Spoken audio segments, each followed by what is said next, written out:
Yep.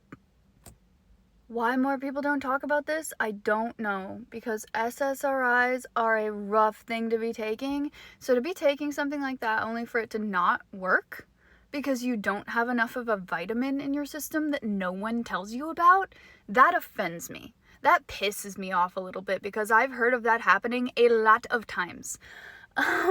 Because folate is a building block for dopamine.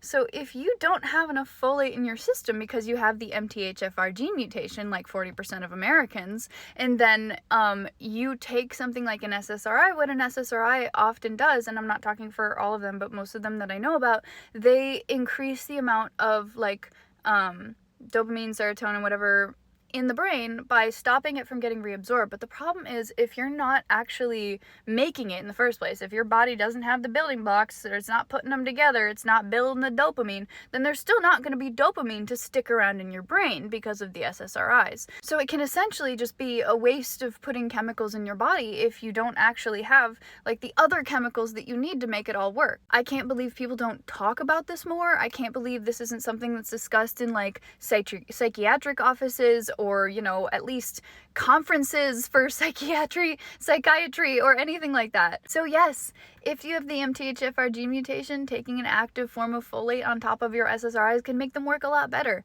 I've also heard of a lot of experiences of people who weren't on SSRIs and were dealing with a little bit of mood imbalances, as you might say, and started taking folate and found that they balanced themselves out quite well. I was personally dealing with what I thought was just the crazy sea of Ella's emotions, and it turned out that even keeled Ella is like a totally accessible version of me.